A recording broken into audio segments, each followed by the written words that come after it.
Welcome in, everybody. You are listening to the Authority Podcast here on the B Podcast Network. Thanks, as always, for being with us. Happy to get us back to a conversation here on science of reading, a topic we've covered certainly here on the show before. It's been a while, so it'll be good to revisit it. And we also have a returning guest, Lacey Robinson. Lacey is CEO of UnboundEd and Core Learning Board Chair. She sets the organization's vision for transforming instruction to ensure every single student succeeds and thrives. A former teacher, principal, and professional development specialist, Lacey has devoted her career to empowering educators to break the predictability of historic achievement patterns. She's a leading national voice, in fact, on addressing the predictability of students' educational outcomes, and was named to 2023's Forbes 50 Over 50 list in recognition of her trailblazing leadership. Her book, Justice Seekers, which she was on the show previously to talk about, was released in July 2023. It's a love letter to teachers,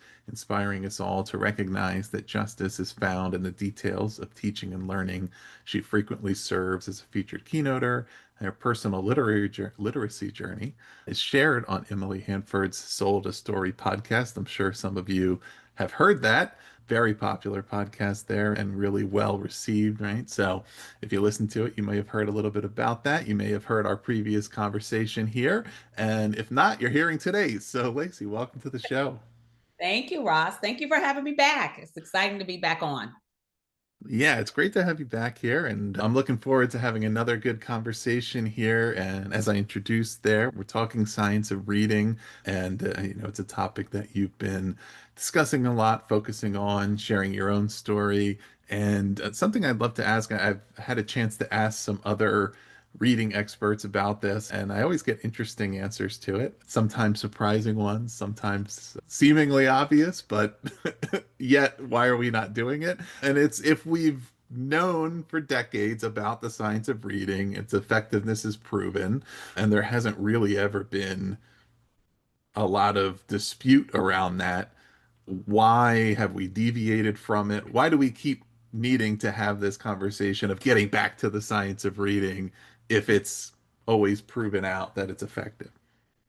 Yeah, so I kind of take what I like to call balcony level sort of view around the answer to this. I mean, we could start at the basics, what most people go to. Most people say, well, the marketing around the science of reading wasn't done correctly. People walked away thinking that you were only talking about phonemic awareness, that you weren't looking at the other 5 components or essential components that are needed to be a developing reader.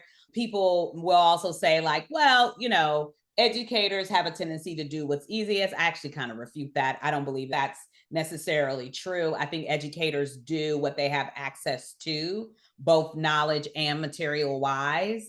And I think given all of the demands that they have on them, to assume that an educator has an additional whatever hours a day to go do their own research on how to teach a specific or use a specific methodology is a huge erroneous assumption.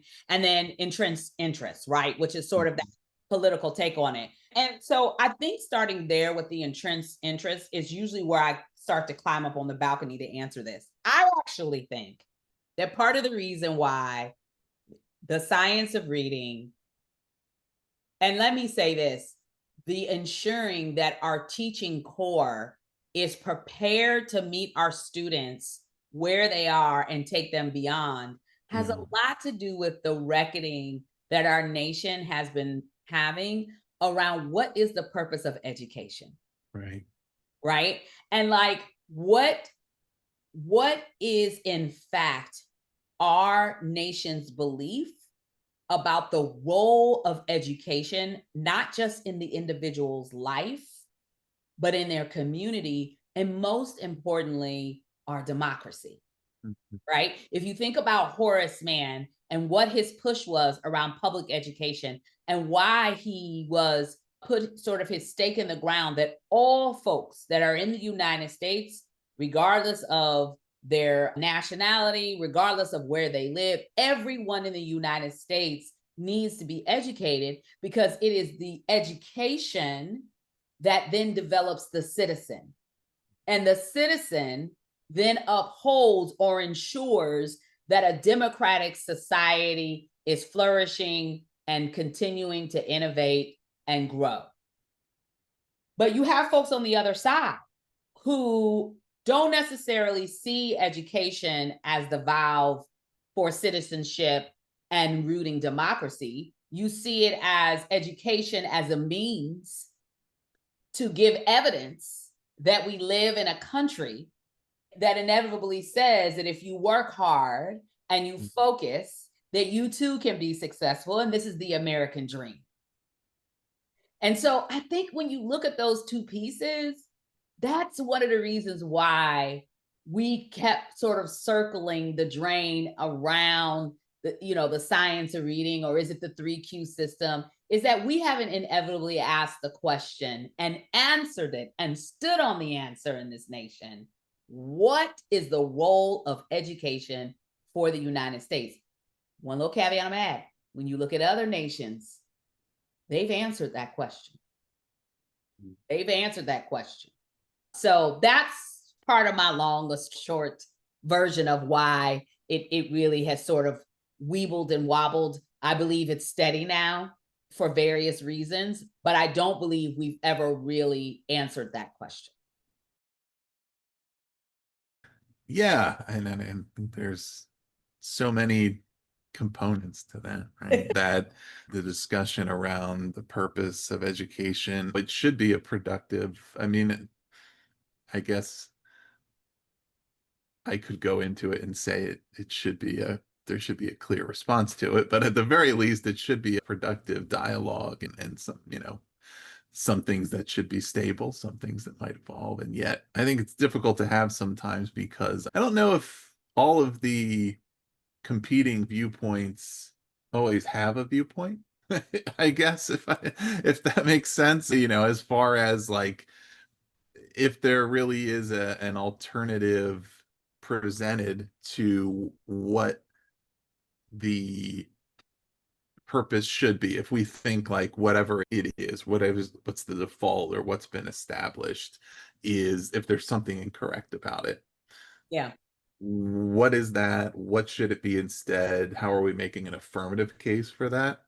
Yeah. And that just seems to be missing a lot. And it's with so many things in education. I mean, a lot of times I think like the positive and the negative of it, when there is some kind of, you know, political shift or something of that nature, is like kind of the good and the bad thing is that very few people in any position of real leadership have a sustained interest in Yeah. seeing through any, so it's like the good Or thing their or is their interest. whatever is happening right now will go away. The bad thing is Yes. like we actually do need people who are interested to make things happen.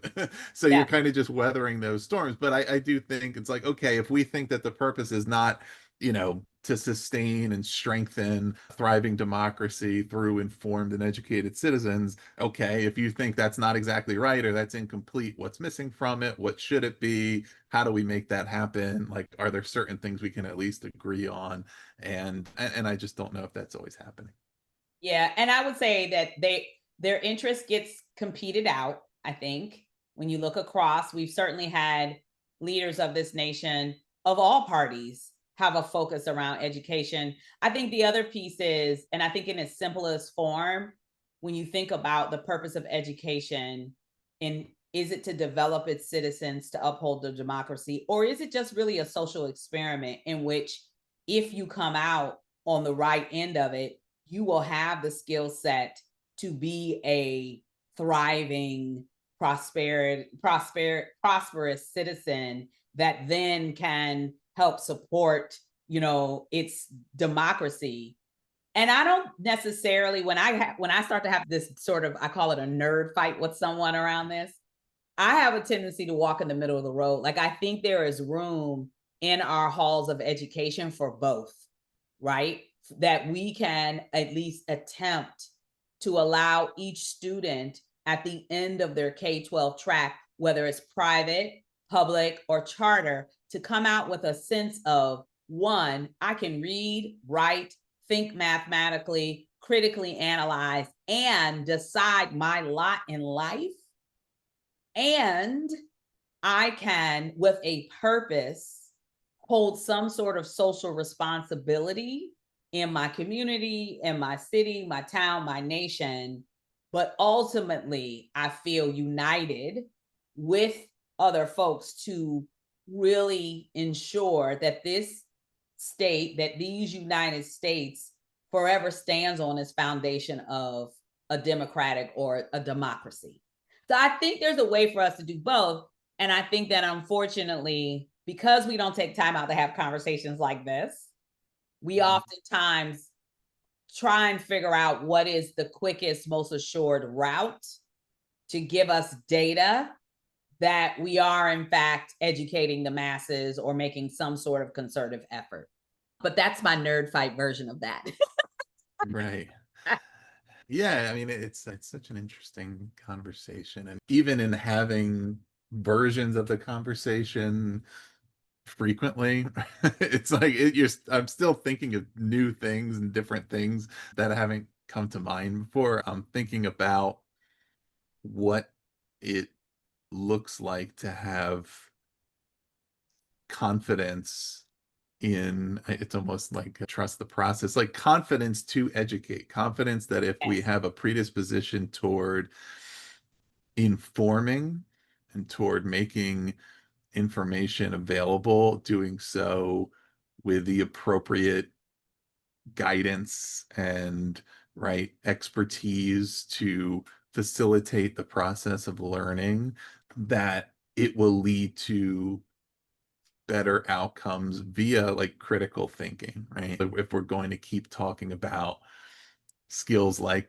critical thinking as these important foundational, future ready skills and life skills, that requires, I mean, freedom to to do so, right? And access, and it's only, largely when there is a distrust of a system or a source of information, that there's these, I guess, the aversion to the education system or to becoming educated, when it's like there's something they're not telling us, or there's too much of a control or an ideology behind this, whatever it is, right? Because this certainly transpires at all parts of different ideological spectrums, that there's something that they're trying to force us into versus representing the fullness of what's out there and what's available, letting me think about what that means to me, form my own perspectives on it, letting those change and evolve over time through dynamic interaction with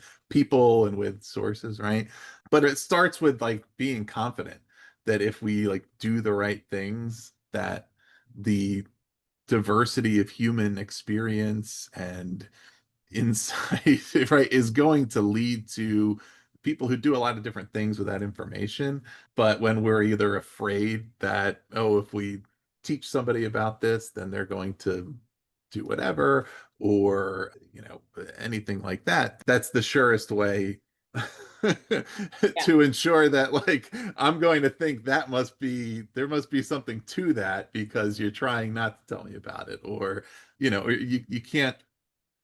It's almost like molding and shaping minds that gets talked about is probably not really any like the right thing at all, right? Yeah. Because you actually can't shape it. You have to let it shape itself, and then you do that Exactly. via really facilitating, the acquisition of knowledge, and doing so as the educator, as the adult. Like, you have the perspective of experience, and you can certainly, you should be offering good guidance around that. It's not just like go on YouTube and learn whatever you want to learn, right? Right. But And yeah.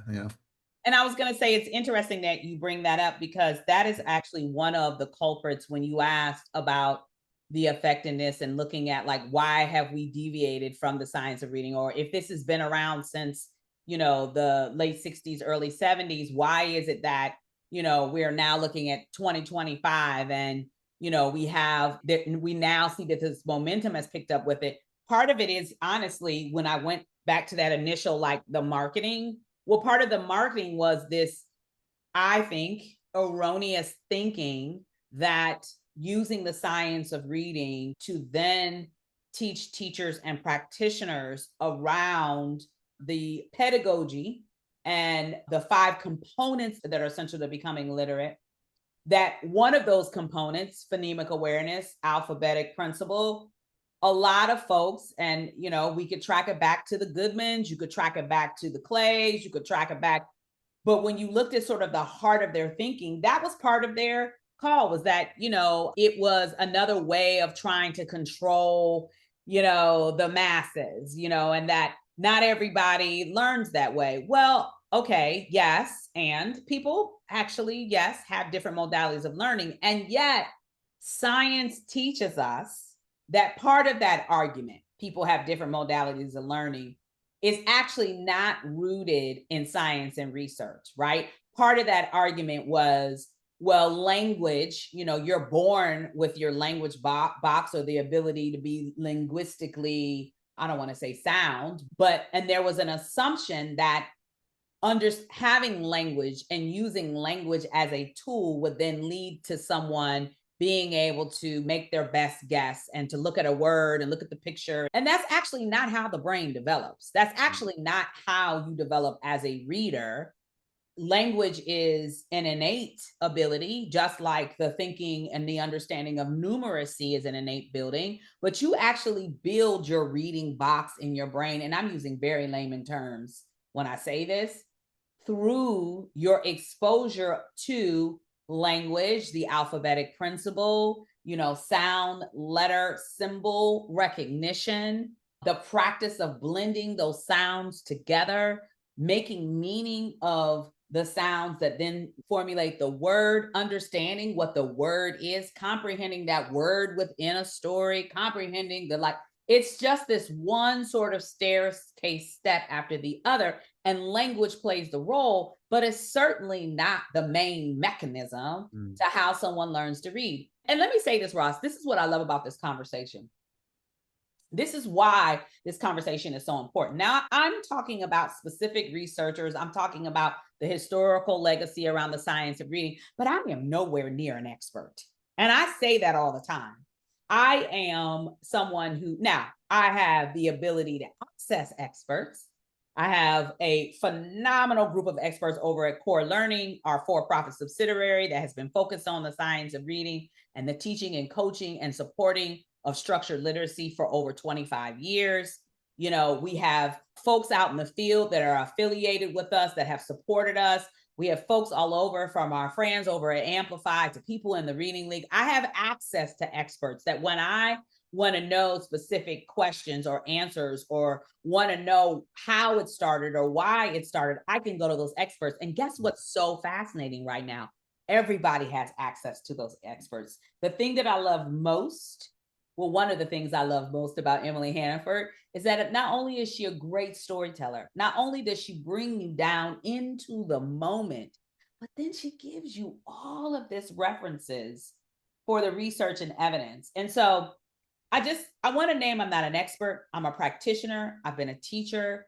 I was an early childhood teacher, a kindergarten, first grade, second grade teacher. Certainly that lane where you are teaching reading. I've been a fifth grade teacher. So on the other side, when you receive students who are struggling with disfluency, I have been a middle school turnaround principal. So I've seen what that output looks like when you receive a 7th and 8th grader that reads on a 2nd and 3rd grade level, and what that does not only in ELA, but in math and science and their social development, right? And I've had the privilege of being I call it a bonus mom, a god mom. I've seen from the other side of the advocacy where you have your very own child that you love and adore and want to see them thrive and survive, and you watch them struggle with trying to show up as a 2nd grader and crack open a book to read it out loud to their brother or sister or cousin. You watch them fall asleep trying to memorize words because they were told that they had to memorize 100 sight words. You watch their entire just demeanor change when they know they're a struggling reader and you're witnessing them struggle. And so all of that as a culmination goes into the cauldron of why I am such an advocate and proponent of the science of reading. but I'm certainly not an expert. Right. Yeah, well, you're an expert at certain components of what it looks like to Yes. ensure that, science-based instruction is happening in learning Yes. environments, right? That, it's certainly, I think, relates to something I was thinking about regarding the relationship and interaction between, higher education, schools of education, and K-12 schools, and that there's different types of expertise that live in each area, and that if they're not interacting, if we only have either a narrow definition of expertise, there's only one way to be an expert on this topic, or there's only one type of expertise needed, that it doesn't, to understand that there's an integrated kind of spectrum of expertise doesn't dilute the meaning of expertise. It's not the same as, that the resistance to expertise, but it's saying like there is an expertise to the person who has for 20 years been in a second grade classroom Right. working with students hands on. They don't Right. necessarily have a PhD in it, but they Right. know something that if somebody's been in the research realm, they don't know about. And that person there. So how do we create that urgency and the pressure between those different environments to say there's things that non-negotiably need to be a part of pre-service training, and like teachers need to come into the profession knowing this stuff, and then on the K-12 side, like there's things that need to be done and happening, right? And we need to stick with it, and like this is foundational, and we need to make the case for it. You referenced Emily and like the storytelling piece, right? One of the most memorable answers I have gotten to the question of why do we kind of backslide on this science reading thing, or if we've known about it for a long time, why does it kind of go in and out of fashion? That I now I can't remember who said it, which is, it's so memorable what they said. Now I can't, but it was basically like because it's boring. It's like you get used to doing it, and you either feel like it's a solved problem, or Yeah. it just, it's like when you've been doing it forever, right? It's easy to forget how novel and critical that is to a 4, 5, 6, 7 year old that's Yeah. never done it before. And it's like I've been doing it, and then there are other things that come into focus, whether it's, other elements around relevance, cultural responsiveness, etc. That it's like that this has to be in addition to, right? It's like Right. we have these foundational principles and then we build around them, but it's not a replacement for, right? I think there's a lot of reasons why that happens, but it's like a lot of it I think goes to like there's these disconnects between what it looks like to get trained into the profession, to enter the profession, to stick with it, and it's the different types of expertise that maybe feel in conflict with each other, or feel like they're not adequately respected and supported, right? That probably leads to some of the feeling of, being motivated to do things differently than what works. Is like it's like I just feel like I need to prove myself here because I'm not having a voice in this. Yeah. Yeah, I think what's interesting about that, first about the boring piece. I don't know. I grapple with that. And right when you said it, I lost the person. I knew I sort of thought that was where you were going because other people have made that comment and now I can't even make the association between the person who said it. What I think is really interesting about that though, in terms of like because it's boring, is that and listen, I'm going to say this, I don't mean any harm if this doesn't apply to a teacher and you don't experience this as a practitioner. I know for me, the thing that fueled, first of all, I don't know any job that you have that doesn't start to become sort of boring. It's the same minutia, it's the same thing day in and day out. In any profession that you do, it's not, you look at an NBA star, they are practicing their 3 point every day. And that is not something that is titillating and, fascinating. But when it comes, when they need it, when you're Indiana, you got to shoot those threes from mid court, all those boring times you were practicing come into handy. Right. Say that as a teacher, right? But there is something about watching a human being begin you literally get to see the reaction of when the synapses in the brain starts to make connections and the human being starts to get the sense that they are actually developing a skill. They are actually fluently reading a word. They actually understand what Hmm. these stream of words are saying. And then, by golly, where they have recognized that they went from recognizing letters, sounds, words, sentences, phrases to an entire story, to look up at a teacher after completing reading aloud a paragraph, and they recognize that they read it fluently and understood it and can have a conversation about it. That is the titillating part. That's the part for me that made the hair on the back of my neck stand up, to watch someone in the midst of learning. And so I think that, you know, when we think about it at its raw practice form, it is a lot of technique. It is a lot of Hmm. understanding. It is a lot of being able to parse, I would say, bring together the understanding of what these five components are, how each of them play a role. It is Scarborough's rope and Hmm. understanding how that plays out. And I think that the other flip side of that, though, goes back to my original answer at the top of our discussion, is that once we have grounded ourselves, and this doesn't have to be a whole nation, you can do this as a classroom teacher or a grade level team or a school or school system. But once you begin to recognize what the purpose of education is for your community, your second round is then to efficiently and sufficiently create systems to support the practitioners that are at the helm of being the catalyst for that educational track that the students are on, right? For students' academic achievement. And what I mean by that is, when we answer that question, we then begin to look at how we are supportive of this profession. And you said it just a few minutes ago. We are closely examining who comes into the teaching cohort. What skills do they have? What skills do we need to build on? What skills do we need to ensure that they end their skill year with?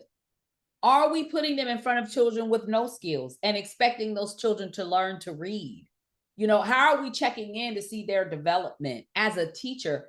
The thing that I say all the time to leaders is that if you have struggling readers in your school, then you have struggling teachers. Hmm. Because a teacher who is armed with the pedagogy and the knowledge and the materials and the time, they will have less struggling readers than the teacher that has barely any of those things or one of those things out of the many. And so I think that's the other part to this is, what does it mean to be educated?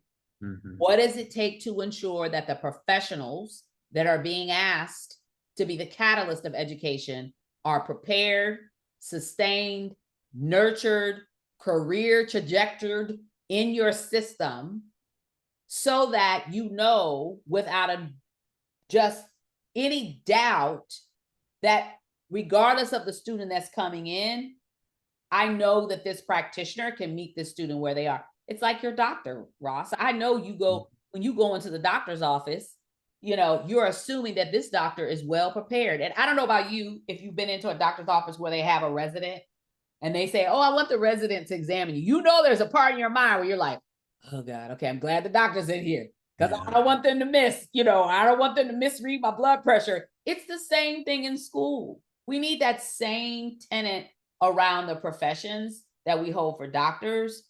We need those same tenets that we hold. We need to hold those same tenets for teachers and their development around how to teach reading.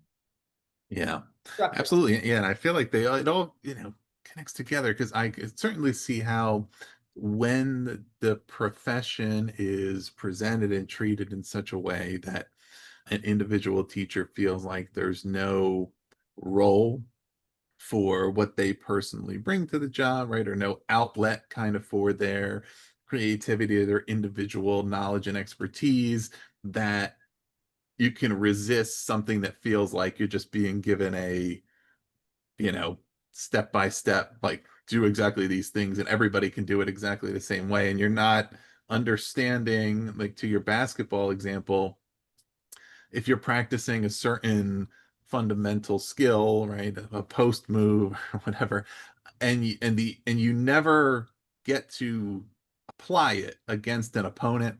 You never play in a game. All you do every day is you're by yourself in the gym doing that one thing for eternity, right? Eventually, it's probably going to seem kind of pointless because it's like you don't have that context. But then once you get into the competition and you realize I need this as my foundation, and now I am going to need to adapt it or add to it or apply it a little differently because the defender I'm going against is playing me differently or they have a different strength, right? And now you see how it comes together. Where if you go right into the game and you've never practiced and you don't have those skills, you don't even know what to do when you're struggling.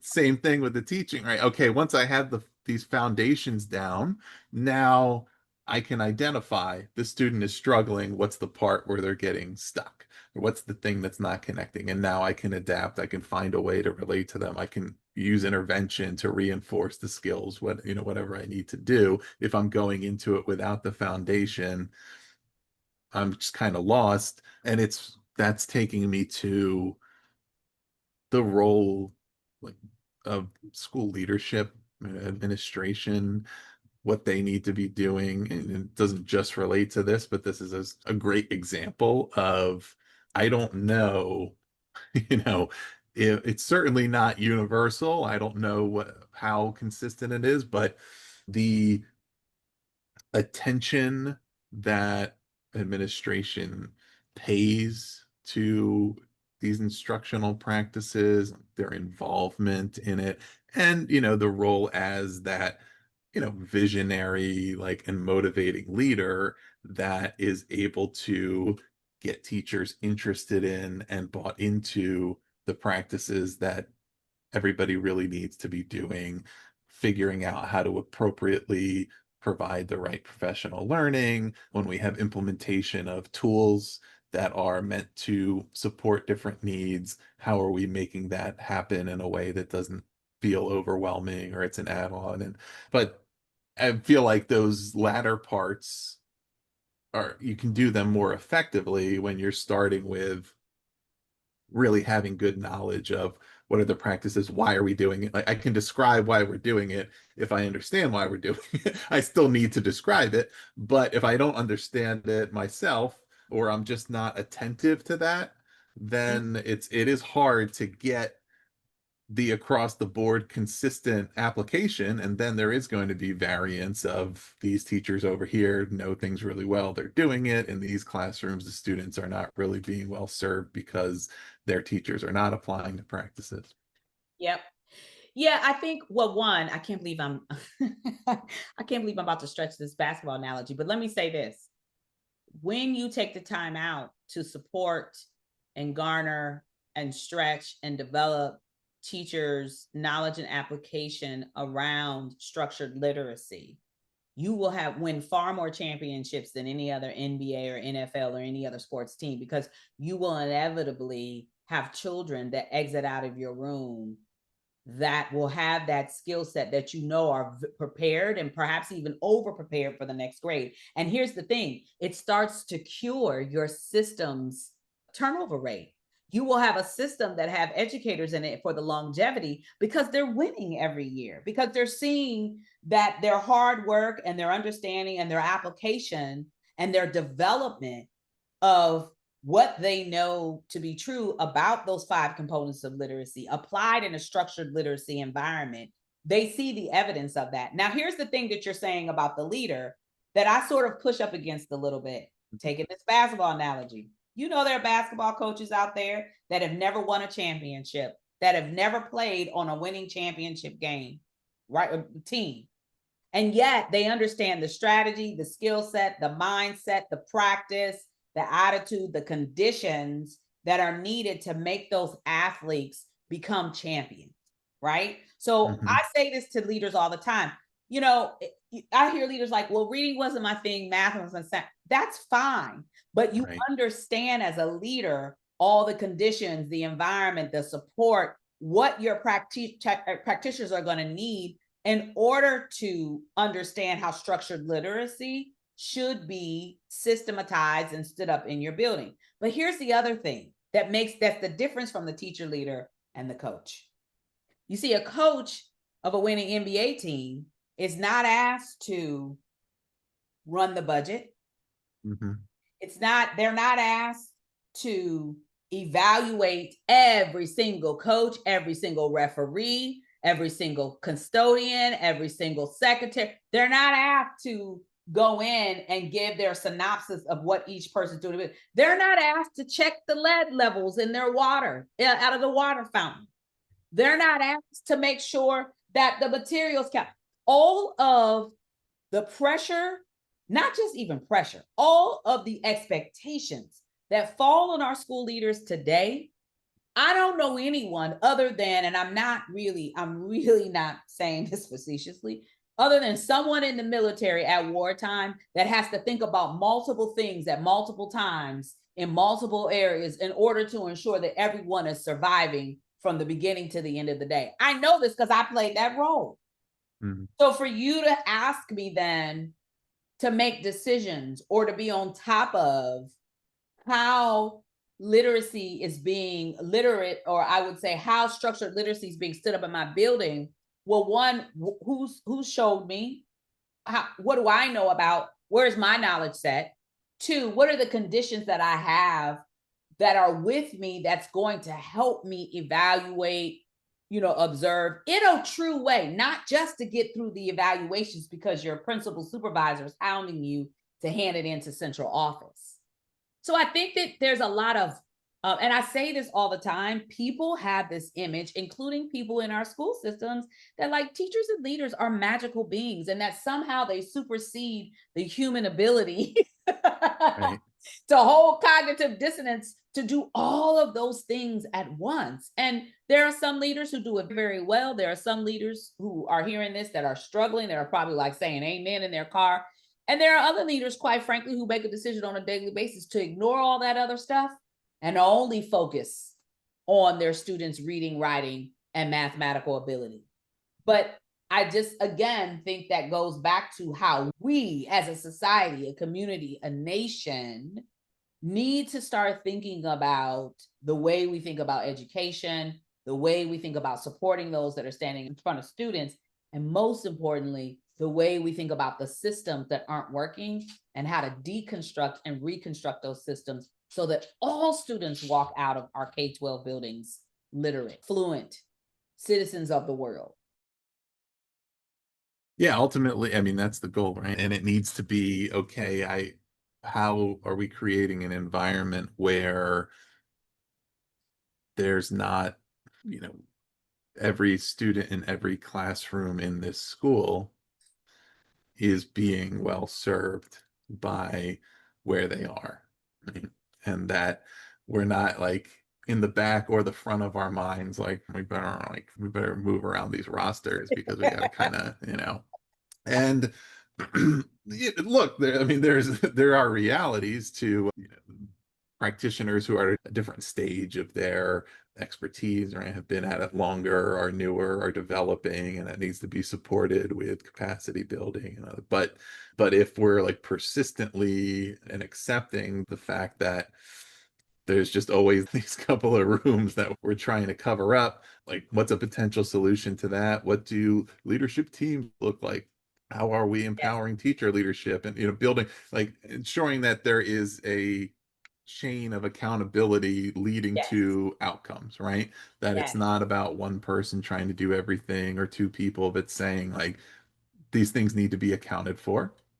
There's people who know this really well, who are close to it, and how are we making sure that happens? And understand that the skill sets are different, right? On the sports side, your player, coach, front office, it's different skill set. It doesn't necessarily translate. One thing could give you insights that helps with the other. But if you're the general manager of the team, you didn't have to have played at all. But if you don't know what makes a good player, you can't be Exactly. good at your job, right? So you still have Exactly. to know how to identify that, how to cultivate that, how to put the right pieces in position to make things happen, and then focus on what you're focusing on. You can't be the one at practice every day, putting in the work. You're not down on the sideline drawing up the plays, but you need to have the right people there doing the right things, knowing what their job is. So a lot of parts there, and it's a whole team. And and these roles should have more. They shouldn't just be operating in isolation, right? Or Right. like, and there's great opportunity in that too, Yep. because it makes it, it's also what teachers want, right? They want those when they're ready to take on those leadership roles, and when they have insights that they want to be imparting to their colleagues, like, they want a mechanism for making that happen. Yeah. Absolutely. 100%. 100%. Excellent. Well, this conversation could go on and on, I'm sure.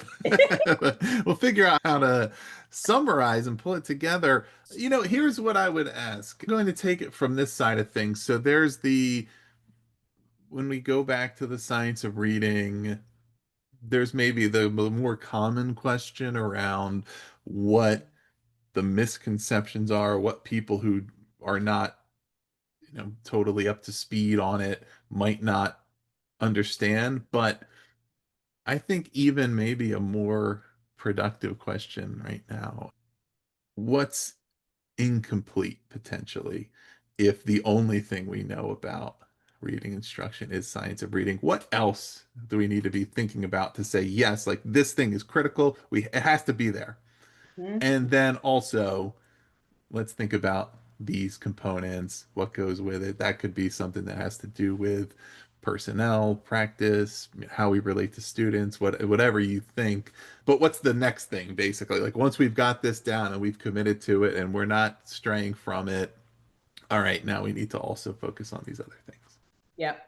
So I think one, I think people understanding, I want to start with like the basics. I say this every single time. People understanding when we talk about I call them the five key components for successful reading instruction. So there's the phonemic awareness, Mhm. phonics, fluency, vocabulary, and comprehension. And I think when we say science of reading, because of that ill marketing, because of that sort of early politicizing it, people tend to land around the phonemic awareness and the phonics. And I know in the beginning there was all this struggle, like it's not just phonics, it's fluency, but Mhm. that's not what the science of reading does not say. Forgo fluency and vocabulary to focus on phonemic awareness. It talks about those five components being in conjunction together, and that it is important that there is a focus on each one of those components, sometimes in a together, sometimes in a separate, in an isolated way, but they have to be there. So I think I want people to understand that when they hear the science of reading, particularly my parents, particularly my community members, it's not just about phonemic awareness, even though phonemic awareness is important. Alphabetic principle is important. When you think about the science of reading, you cannot make it or distill it or pull it away from what structured literacy is. And structured literacy is going to stand on making sure that your structured literacy time has explicit instruction in it, has systematic instruction in it, has multisensory instruction, word recognition, decoding, fluency, vocabulary, comprehension, and it is a cumulative instruction that's going on. And Mhm. I think that people need to understand what the components of structured literacy look like for elementary, how they graduate up in middle school, and certainly what is now the output of a literate reader and writer in high school that is college and career bound.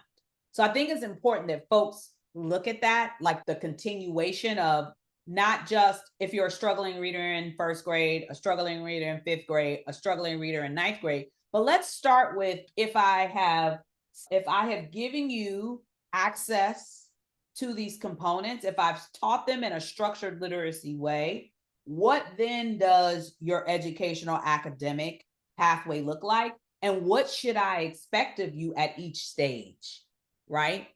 I think that oftentimes when people talk about the science of reading, when people talk about those five components or structured literacy, it's always to me in a deficit way. It's always with the struggling reader in mind. And I Mhm. push practitioners and leaders to let's start where our vision is going with this.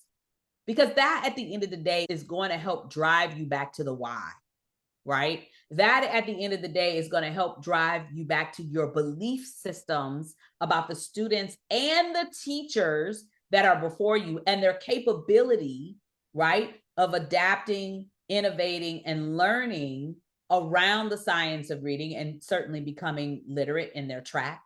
So I want people to be able to move past the whole science of reading title, thinking that it only means phonics, understanding it comes in a structured literacy hour. And here's the final piece. This is the most beautiful part of all of this. I want people to understand the role that language plays in this. That students that come from multilingual, bilingual households, that students that come from households that have a specific English vernacular, that have a variation of English in their households, that those students are coming with assets to our classrooms. And that when we capitalize on their linguistic assets, when we see them as a part of their superpower as a student, we can then begin to utilize language as a powerful tool in the development of reading. And most importantly, students' agency as a learner can begin from the very onset when they step into our schoolhouses. And so I really want to push folks, if you don't have an understanding about it, please do the research. You can go to Emily Hanford. You can start with the podcast, or you simply type into the web. Go, God forbid you use your AI component and say, tell me what structured literacy is, and then go have a conversation with your colleagues and other parents and other folks in the community. That is how we begin, or we continue this movement in this nation and ensure ourselves that we don't do this whole back and forth politicizing around it, that we ensure that at the end of the day, every citizen, every person in these United States can pursue happiness because they are literate.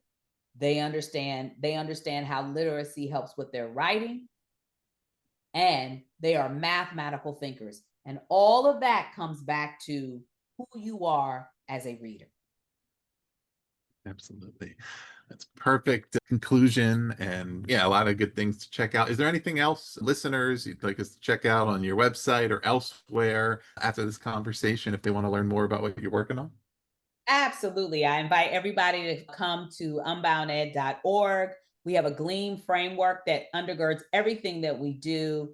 Is a grade level engaging, affirming, meaningful instruction. Our for-profit subsidiary core, as I said, has a formidable stake in this nation around the science of reading, the coaching, the teaching. We have a program, an online program called Hola, and it's the Online Language and Literacy Academy. If you want to know more, if you want to gain your instructional legs around the teaching of reading using language at the center of design, please come and check out core.org